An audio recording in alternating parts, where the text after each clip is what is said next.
चिराग पासवान जिंदाबाद, चिराग पासवान जिंदाबाद।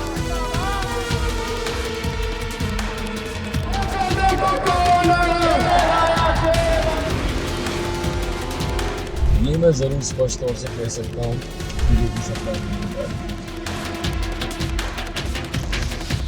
मेरे प्रधानमंत्री ने बिहार को प्राथमिकताओं में रखने का काम किया। चुनावी दंगल के प्रचार का आज आखिरी दिन है। सभी अपनी ताकत झोंकने में लगे हैं। हमारे साथ केंद्रीय मंत्री चिराग पासवान है। चिराग जी, बहुत hectic schedule, back to back जो रैलियां हैं, सभाएं हैं, वो हो रही है और अभी हम पटना से निकल रहे हैं। कितनी सभाएं आज क्योंकि आखिरी दिन है सभाओं का, शाम को प्रचार थम जाएगा। दूसरा और अंतिम चरण है ये। आज हम लोग की 8 सभाएं हैं और अभी तक मुझे लगता है शायद मैं 125 के आसपास सभाएं कर चुका हूं और इसीलिए ये विश्वास आता है मुझ में।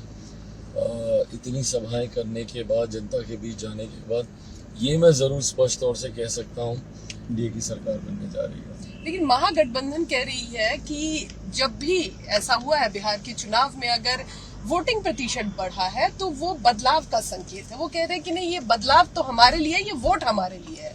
2005 चुनाव हुए थे नवंबर में, मुख्यमंत्री नीतीश कुमार जी मुख्यमंत्री बने थे और उसके बाद 2010 में फिर ऐसा ही हुआ था और उस वक्त और ज़्यादा बड़े बहुमत के साथ उन्होंने सरकार बनाई थी। क्योंकि उन 5 साल का जो कार्यकाल था मुख्यमंत्री नीतीश कुमार जी का, उसको लोगों ने सराहा था और मजबूती देकर उनको फिर वो वापस लेकर आए थे। मैं ये मानता हूँ कि उसी तर्ज पर इस बार भी, जिस तरीके से पिछले साल, 1.25 साल में तीसरी बार प्रधानमंत्री बनने के बाद मेरे प्रधानमंत्री ने बिहार को प्राथमिकताओं में रखने का काम किया। 12-13 बार एक साल में देश के प्रधानमंत्री किसी राज्य में जाए, ये आमतौर पर मैंने देखा नहीं है।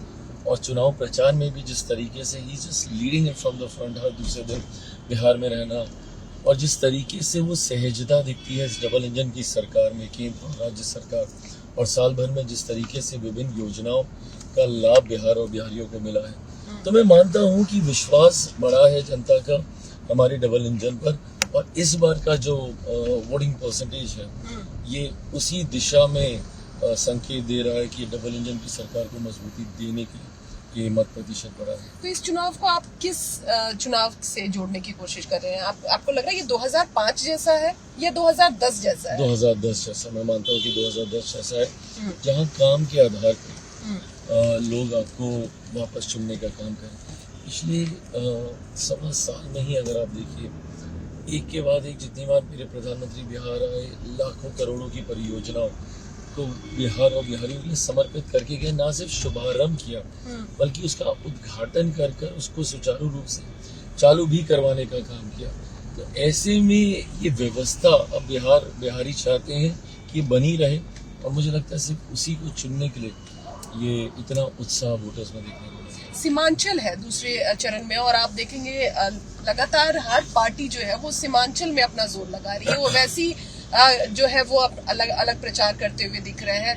गृह मंत्री कह रहे हैं कि घुसपैठियों को यहाँ से निकाल करके बाहर करेंगे, क्योंकि घुसपैठी बिहार के जो बाशिंदे हैं उनका हक मारने का काम कर रहे हैं। लेकिन कांग्रेस कह रही है घुसपैठी अगर आए तो ये तो इनकी सरकार की जो है वो कमी है, इस वजह से आए हैं। आपको लगता है ये एक बड़ा मुद्दा है बिहार में?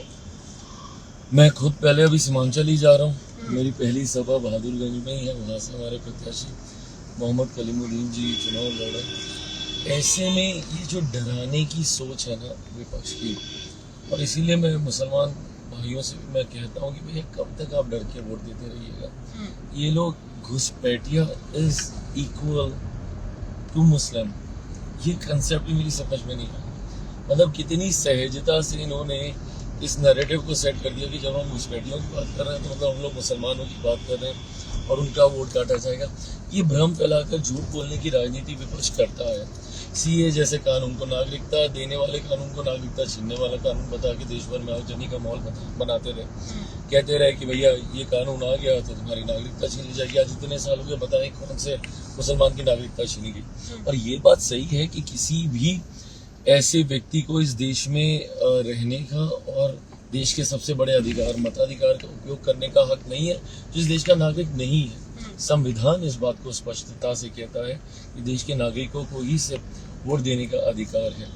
ऐसे में जब विपक्ष ये सारी बातें करता है तो कहीं ना कहीं ध्रुवीकरण की राजनीति करने का काम करता है। जब ये बोलते हैं कि बिल्कुल मैं मानता हूँ हमारी सरकार की जिम्मेदारी है कि ध्रुवीकरण मौजूदा सरकार करने की कोशिश कर रही है, तो जब ये लोग एम वाई समीकरण की बात करते हैं, क्या है वो ध्रुवीकरण नहीं है। उसमें एम में पूरी तरीके से सांप्रदायिकता है और एम को इन्होंने सिर्फ वोट बैंक बना के रखा है, उसके लिए किया तो कुछ नहीं आज तक। वही तो कह रहे हैं कि अब मुख्यमंत्री की घोषणा कर दी कि अगर महागठबंधन की सरकार बनती तो तेजस्वी मुख्यमंत्री होंगे, सैनी उप मुख्यमंत्री होंगे। मुसलमानों को क्या दिया? फिर सवाल यही खड़े हो रहे हैं। बिल्कुल सही बात है, क्या दिया आपने उनको? सिर्फ आपने उनको वोट बैंक बना के। और आपसे सवाल इसलिए पूछा जाएगा क्योंकि आप तमगे की तरह सीने पे लगा के घूमते हैं एम वाई समीकरण को। मुसलमानों के हितैषी अपने आप को आप बताते नहीं थकते। आप हर मन से बोलेंगे मोदी आएंगे तो ये हो जाएगा, मोदी आएंगे तो मुसलमान के साथ वैसा हो जाएगा, एनडीए की सरकार आई। अरे क्या हो जाएगा भैया, और क्या हो गया 11 साल में? आप बताइए 11 साल में कौन से मुसलमानों के साथ ऐसा अत्याचार हमारे देश में हो गया, या कौन से मुसलमानों को इतनी परेशानी में हम लोगों ने डाल दिया, और क्यों कोई करेगा? जब मेरे प्रधानमंत्री सबका साथ सबका विकास सबका विश्वास सबके प्रयास की बात करते हैं। मैं खुद बिहारी फौज की मैं बात करता हूँ। अब मुख्यमंत्री नीतीश कुमार जी की सोच के ऊपर तो आप सवाल नहीं उठा सकते, जिस तरीके से समाज के हर वर्ग को लेकर चलते हैं। मेरे नेता मेरे पिता आदरणीय रामविलास पासवान जी ने तो 2005 में अपनी पूरी पार्टी खत्म कर दी, ये कहते हुए कि एक मुसलमान मुख्यमंत्री बने। कहाँ गया था इनका मुसलमान प्यार राजद के लोगों का? उस वक्त क्यों नहीं किसी मुसलमान को इन लोगों ने सपोर्ट कर दिया था? पर नहीं करेंगे, क्यों? क्योंकि मुसलमान सिर्फ वोट बैंक है, और जिनका जो एम वाई का जो वाई है वो सिर्फ एक परिवार है।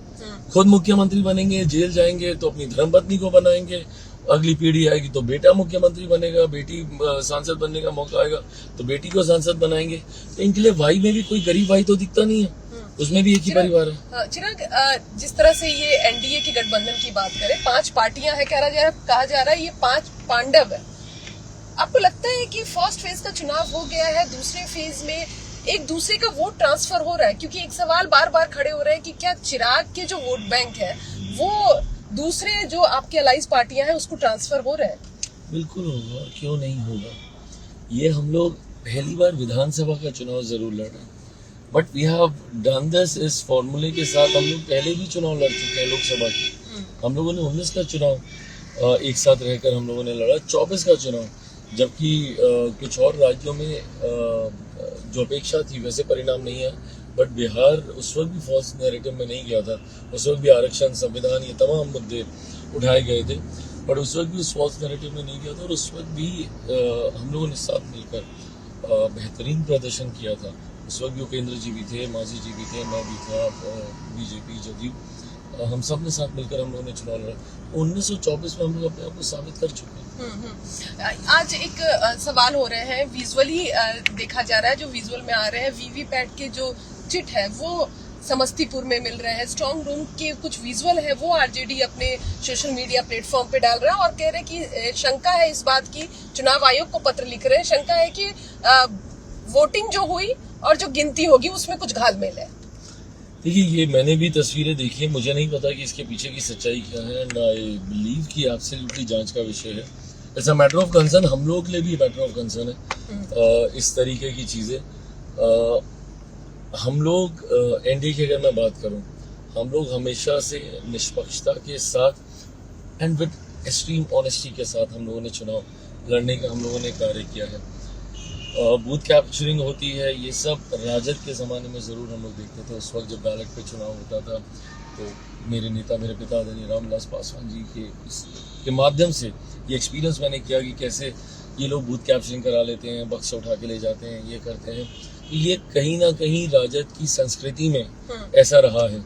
अगर ऐसा हो रहा है तो जरूर हम लोग के लिए भी ये चिंता का विषय है कि क्या इन लोगों ने दोबारा से इस तरीके की रणनीति को धरातल पे उतारना तो नहीं शुरू किया। पर मुझे लगता है कि चुनाव आयोग इसका संज्ञान लेगा और जांच होगी, क्या सही है वो सामने आएगा। एक अंतिम सवाल, आपके पिता को बिहार की राजनीति में मौसम वैज्ञानिक कहा जाता था, चिराग को क्या लगता है इस बार के चुनाव के नतीजे किस तरह के होने वाले हैं? उन्हीं का अंश, उन्हीं का खून मेरी रगों में है, तो ये गुण तो उनका आया ही होगा मुझमें भी। तो ऐसे में मैं मानता हूँ कि एक बार फिर से एनडीए की मजबूत सरकार बनेगी। ऑल टाइम हाई के साथ हम लोग जाएंगे। 2010 में जो स्ट्राइक रेट एनडीए का था, आई थिंक उससे भी बेहतर प्रदर्शन इस बार 2025 में हम लोग करेंगे। चलिए, धन्यवाद। कैमरा पर्सन इमरान अब्बास के साथ रंजीता झा, टाइम्स नाउ भारत, पटना।